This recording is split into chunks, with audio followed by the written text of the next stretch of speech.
Hi, and welcome to another episode of FEO Friday. Today, controlling your cash to stay in business.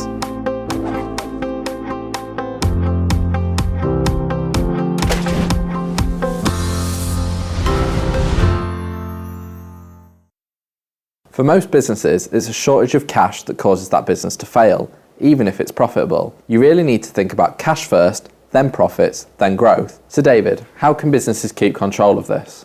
Well, there are three things that they can do to keep control. Firstly, debtors, people who owe you money. Stock, which is raw materials, work in progress and finished goods. And creditors, people you owe money to.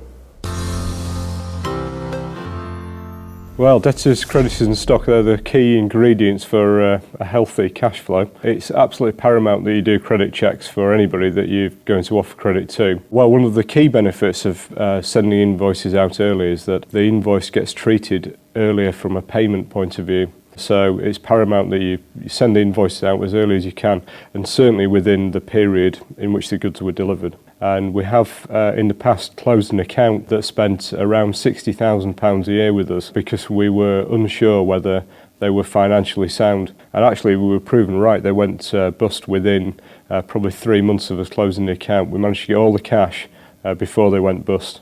Martin is a great example of tightening debt control. Let's look at a number of ways you can do this in your business. If you download the toolkit, you'll find there are a number of actions that you can take to manage your debtors. Firstly, when you take on new customers, make sure you take up credit references on all of them, no exception. Secondly, make sure that customers really understand your terms and conditions of trading and make sure it's in writing. Make sure that your invoices are accurate in all the details. Don't give your customers an opportunity not to pay you. Manage your credit terms and call customers when your money's due. Don't be shy, it's your money. For customers who persistently pay late, there are a number of things you could do. Firstly, seek payment up front. Secondly, offer a small discount for early payment. But finally, if they really are a problem, consider not doing business with them. The key thing when it comes to stock control is to break it down into three areas. The first, your raw products. The second, your work in progress. And the third, your finished goods.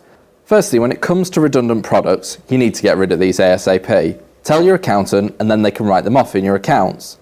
When it comes to slowly moving products, why not hold a clearance sale in order to reduce your stock level and release that much needed cash into the business?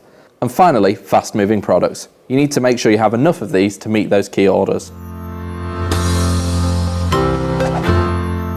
If your work in progress is too high, then you really do need to review your production process to identify where the blockages are and remove them. And if you're a service provider, seek to get milestone payments as you go along. Don't wait for the end to invoice.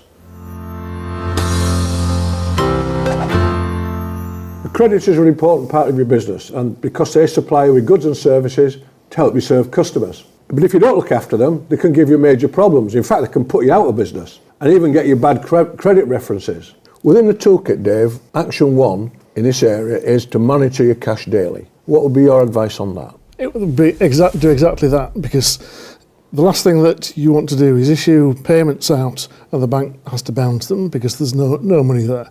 So keep on top of it every single day, and if you've got a problem, get in touch with the bank before it happens.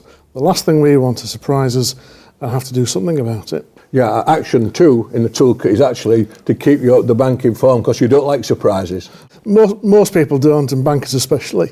The cash flow of a business is just the lifeblood of it. And if your creditors are pressing you, the best thing to do is just keep in touch with them. Now it's your turn. Go download the toolkit and put these things into practice. We'd love to hear from you to find out how it's going, and you can email us at feofriday@forentrepreneursonly.co.uk, or why not get in touch on Twitter at FEO Hull using the hashtag FEO Friday. Download the toolkit and let's get cracking.